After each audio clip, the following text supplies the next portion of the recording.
If you are new to the channel, subscribe our channel for latest update. Press the bell icon.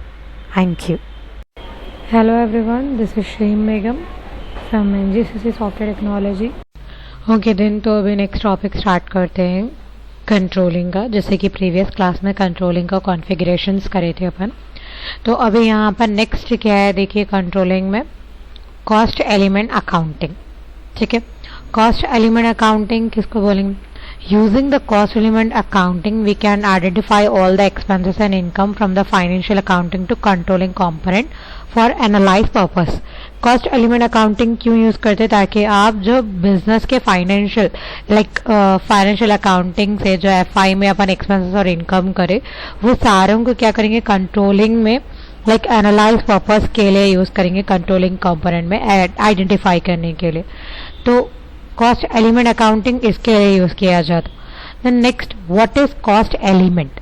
Cost element, it is a cost relevant item in the charts of account. The cost element are used to identify all expenses and income from the financial accounting and bring them into controlling for analyze purpose. Same. तो अभी यहाँ पर cost element क्या है? एक type का chart of account ही है, जो चार्ट ऑफ अकाउंट का आइटम है कॉस्ट एलिमेंट, जिसमें से अपन सेम क्या करेंगे जैसा कॉस्ट एलिमेंट अकाउंटिंग यूज किसके लिए कर रहे थे, सारे एक्सपेंसेस और इनकम्स को आइडेंटिफाई करने के लिए फाइनेंशियल अकाउंटिंग से, और उसको क्या करें कंट्रोलिंग में ब्रिंग करें फॉर एनालाइज पर्पस। ठीक है, तो उसको क्या कंसिडर करेंगे अपन? Cost element. तो अभी यहाँ पर कुछ कॉस्ट एलिमेंट है जो रिलेवेंट आइटम्स है चार्ट ऑफ अकाउंट के, जैसे कि अपन शेयर कैपिटल क्रिएट करे, कैश अकाउंट क्रिएट करे, salary, wages, interest, depreciation, rent, sundry expenses, plant and machinery, building, land, accumulated depreciation, sale, salesman commission, sale to scrap and trade discount. तो ये सारों के बारे में अपन चार्ट्स ऑफ अकाउंट में ऑलरेडी करे क्रिएट करे। तो अब इसमें से कॉस्ट आइटम्स कौन से, कॉस्ट एलिमेंट कौन से, वो चेक करेंगे। अब जैसे कि यहाँ पर देखिए कॉस्ट एलिमेंट किसको कंसिडर करेंगे? Identify the income and expenditures from the financial accounting. तो अब इसमें से जो इनकम एंड एक्सपेंडिचर रहेंगे उसको क्या कंसिडर करेंगे? Cost element. जैसे कि rent, the following item in the chart of account can be taken as a cost element, जैसे कि rent, salary, wages, interest account, depreciation, sale of scrap, salesman commission, commission एक type का income है, then trade discount. तो ये सारे अपने क्या है? कॉस्ट एलिमेंट्स है जो अपन जैसे कि अपन क्या करे थे अभी रिलेवेंट कॉस्ट एलिमेंट चेक करे थे यहाँ पर, जैसे कि ये सारे charts of account upon already create करे। अब इसमें से अपन कुछ ही चार्ट्स ऑफ अकाउंट को क्या कंसिडर करेंगे? कॉस्ट एलिमेंट कंसिडर करेंगे, क्योंकि जो इनकम एंड एक्सपेंडिचर है उसी को क्या कंसिडर किया जाता? कॉस्ट एलिमेंट कंसिडर किया जाता। ठीक है, then next content, all the primary cost element are profit and loss items and the cost element are used to carry the expenses and income into controlling for analyze purpose. सारे primary cost element क्या है? Profit and loss account के items रहेंगे, और जो cost element है use किसके लिए किया जा रहा है अपने को? फॉर इनकम एंड एक्सपेंडिचर्स को कंट्रोलिंग में एनालाइज करने के लिए। ठीक है, तो यहाँ पर there are two types of cost element in account controlling. क्या क्या है कॉस्ट एलिमेंट के टाइप्स? एक है प्राइमरी कॉस्ट एलिमेंट और एक है सेकेंडरी कॉस्ट एलिमेंट। तो अभी यहाँ पर फर्स्ट है प्राइमरी कॉस्ट एलिमेंट। तो प्राइमरी कॉस्ट एलिमेंट किसको बोल रहे हैं? ओके, तो प्राइमरी कॉस्ट एलिमेंट किसको कंसिडर करेंगे? All the cost element which have the corresponding general ledger in financial accounting and to which cost element we can post directly are called primary cost element. मतलब कि जो financial accounting में already general ledgers create हो चुके हैं और उसको अपन use करते हुए जिसको कॉस्ट एलिमेंट कंसिडर करते हुए अपन डायरेक्टली पोस्ट करेंगे, उसको क्या कंसिडर किया जाता? प्राइमरी कॉस्ट एलिमेंट कंसिडर किया जाता। The primary cost element are use to identify all the expenditure income from the financial accounting. Same, the primary cost element किसके लिए रहेगा? आइडेंटिफाई करने के लिए इनकम एंड एक्सपेंडिचर को फाइनेंशियल अकाउंटिंग में, जो कंट्रोलिंग में रहेगा। Primary cost element arise due to the consumption of production factories, मतलब कि फैक्ट्रीज में ज्यादा यूज होगा, विच आर सोर्स एक्सटर्नली, जैसे कि मटेरियल, लेबर्स, अदर एक्सपेंसेस और डायरेक्ट एक्सपेंसेस। तो ये सारे जो अपने को फैक्ट्रीज में होंगे, material cost, labour cost, expenses, तो ये सारे किस में आएंगे? अपने को प्राइमरी कॉस्ट एलिमेंट में आएंगे। In order to create a primary cost element in the controlling, first it should be created as a J ledger in the financial accounting. मतलब कि अगर आपको प्राइमरी कॉस्ट एलिमेंट क्रिएट करना है controlling में, तो आपको मस्ट है ये फर्स्ट अपने को क्या करने का है, जनरल लेजर एक क्रिएट करना है किसमें, फाइनेंशियल अकाउंटिंग में.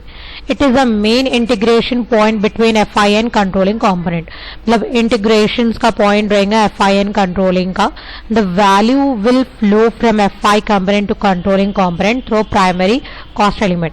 ये सारा वैल्यू क्या रहेगा अपना एफ आई से कंट्रोलिंग में कंसिडर होगा, लेकिन किस में कैसा होगा, प्राइमरी कॉस्ट एलिमेंट्स. तो इसके कुछ कैटेगरीज है, जैसे कि फर्स्ट है general primary cost element and cost deduction revenues. तो ये भी अपने को क्या रहेगा, like this categories is use to identify all the expenses and other incomes. ये सारे इनकम्स और रेवेन्यू के रिलेटेड ही रहेगा जो डिडक्ट होगा कॉस्ट डायरेक्टली, जैसे कि सैलरी, वेजेस, रेंट या फिर स्क्रैप वगैरह, जो जनरली एक्सपेंसेस अपने फाइनेंशियल अकाउंटिंग के रहते हैं ना, एक्सेप्ट वर्क इन प्रोग्रेस. जो वर्क इन प्रोग्रेस के दूसरे जो एक्सपेंसेस रहते और जो प्रोडक्शन के रिलेटेड रहते, सेल, एक्सपेंडिचर, जनरल लेजर, तो ये सारे किस में आएंगे अपने को, जनरल प्राइमरी कॉस्ट एलिमेंट में आएंगे. Next impute cost element method.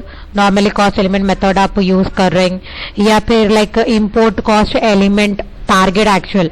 तो ये जो दो कैटेगरीज है ये अपने को क्या करता, प्रोवाइड करता कंट्रोलिंग में एक्सपेंडिचर्स लाइक बोनस के रिलेटेड, लेबर वेलफेयर एक्सपेंसेस कुछ परसेंटेज के हिसाब से जो टारगेट दिया जाता है, एक्चुअल कितना दे रहे हैं, परसेंटेज कितना दे रहे हैं, लेबर को बोनस, ये सारे चीज़ा.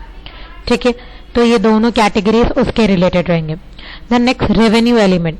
अब ये रेवेन्यू एलिमेंट किसके रिलेटेड रहेगा, इनकम्स, जैसे कि जिसका बेस्ट एग्जांपल है sale. Then sale reduction. Sale reduction किसके लिए रहेगा, ये लाइक ये ऐसे एक्सपेंसेस को आइडेंटिफाई करेगा जो डिडक्शन रहेगा सेल रेवेन्यू का, जैसे कि ट्रेड डिस्काउंट, सेलमैन कमीशन.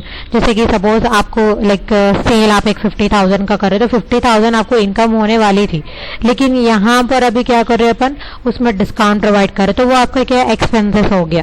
ठीक है, तो जो आपके इनकम में से एक्सपेंसेस डिडक्ट होंगे ना, उसको क्या कंसिडर करेंगे, सेल डिडक्शन. जैसे कि ट्रेड डिस्काउंट, और अगर सेलमैन है हो तो उनका कमीशन माइनस करना.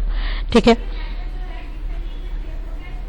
देन नेक्स्ट क्या रहेंगे, external settlement cost element. External settlement cost element किसको कंसिडर करेंगे, ये कैटेगरी सेटल और अप्रोप्रिएशन ट्रांसफर के रिलेटेड रहेगा, जो कॉस्ट को ट्रांसफर करेगा कंट्रोलिंग ऑब्जेक्ट में, सच जैसे कि इंटरनल ऑब्जेक्ट जिसको कंसिडर कर रहे हैं अपन, जैसे कि जिसका best example finished goods consider करेंगे. ओके, तो ये सारे क्या है, प्राइमरी कॉस्ट एलिमेंट्स है जो प्रॉफिट एंड लॉस के अकाउंट आइटम्स है. ठीक है, तो अभी यहाँ पर नेक्स्ट क्या है, सेकेंडरी कॉस्ट एलिमेंट. जैसे कि कॉस्ट एलिमेंट 2 टाइप्स के थे, जिसके बारे में अभी प्राइमरी के बारे में पढ़े, तो अभी नेक्स्ट यहाँ पर क्या है, सेकेंडरी कॉस्ट एलिमेंट. अभी सेकेंडरी कॉस्ट एलिमेंट किसके लिए है, all the cost element which do not have the corresponding general ledger and which cost center we cannot post directly are called secondary cost element. जैसे कि primary cost element क्या था, GL account से connected था, और GL account जो cost element consider कर रहे थे और जिसको अपन डायरेक्टली पोस्ट कर सक रहे थे. ठीक है, उसको अपन प्राइमरी बोल रहे थे. और सेकेंडरी उसका अपोजिट है, जिसका अपन जनरल लेजर से कोई लाइक जनरल लेजर क्रिएट नहीं करेंगे for cost element and then, और ये डायरेक्टली पोस्ट भी नहीं होगा, तो उसको क्या बोलेंगे, सेकेंडरी कॉस्ट एलिमेंट. और ये सेकेंडरी कॉस्ट एलिमेंट कंट्रोलिंग में ही क्रिएट किया जाता. And then secondary cost element use किसके लिए करेंगे, the activities such as assessment, मतलब ओवरहेड का असेसमेंट क्रिएट करना है, इंटरनल ऑर्डर का सेटलमेंट करना है, तो ये सारे चीज़ों के लिए अपने को क्या यूज किया जाता, secondary cost element. Secondary cost element arise due to consumption of production plan factor which are source internally. मतलब कि जो इंटरनली एक्स्ट्रा एक्सपेंसेस हो जाते हैं ना आपको प्रोडक्शन के टाइम, तो वो ये अपने को सेकेंडरी कॉस्ट एलिमेंट जब यूज़ होता. ठीक है, तो इसके डिटेल के बारे में अपन लाइक सेकेंडरी कॉस्ट एलिमेंट जब अपन करेंगे तो सेकेंडरी कॉस्ट एलिमेंट के डिटेल के बारे में भी अपन चेक करेंगे, क्योंकि सेकेंडरी कॉस्ट एलिमेंट के भी कुछ कैटेगरीज है. ठीक है, तो अभी नेक्स्ट यहाँ पर क्या है, कॉस्ट एलिमेंट का कॉन्फ़िगरेशन। तो first creation of cost element from F आई का कॉन्फ़िगरेशन करेंगे FS00 से। फिर देन नेक्स्ट कंट्रोलिंग से कॉस्ट एलिमेंट का कॉन्फ़िगरेशन करेंगे, जिसके लिए अपने को एक पाथ है और एक टी कोड है। Then next automatic generation of cost element. Automatic generation means अभी यहाँ पर जो अपन कॉस्ट एलिमेंट्स क्रिएट कर रहे थे, तो यहाँ पर एक एक क्रिएट कर रहे हैं। तो अपने जितने भी एक्सपेंडिचर और इनकम है उसको डायरेक्टली अपन क्या करना चाह रहे हैं, यहाँ पर कॉस्ट एलिमेंट में कंसिडर करना चाह रहे हैं, तो उसको ऑटोमेटिक कंसिडर करेंगे। और यहाँ पर एक बैच इनपुट सेशन सेलेक्ट करेंगे, जनरेशन जो अपन करे कॉस्ट एलिमेंट का उसके लिए। तो यहाँ पर भी सेम अपने को एक पाथ है और टी कोड है। नेक्स्ट वो बैच इनपुट सेशन को एग्जीक्यूट करेंगे यूजिंग द टी कोड, और else you can use the path also. मैंने भी यहाँ पर अपने को क्या करने का है, फील्ड स्टेटस वे ग्रुप क्रिएट करना है फॉर कॉस्ट सेंटर। जैसे कॉस्ट सेंटर को रिक्वायर्ड करने के लिए अपने को क्या करने का है, ये वाला ऑप्शन यूज करना है। तो देन यहाँ पर सेम अपने को क्या करना है, पाथ भी फॉलो कर सकते हो, और else you can use the T code. तो अभी जितने भी अपन जो ये new field status group create करे उसको अपने जनरल लेडजर में असाइन करना है। तो जिसका टी कोड FS00 है, इससे क्या है, यहाँ पर एक अपन लेडजर असाइन कर सकते सिंगल। अगर आपको मास मेंटेन मतलब एक साथ आपको सारे जितने भी अकाउंट है जनरल लेडजर उन लोगों को करना है, तो इसके लिए आप ये पाथ फॉलो कर सकते, और else you can use the T code. ठीक है, तो ये सारे कॉन्फ़िगरेशंस रहेंगे अपने को कॉस्ट एलिमेंट के। तो इसका प्रैक्टिकल सेशन अपन नेक्स्ट क्लास में कंटिन्यू करेंगे। Till then thank you.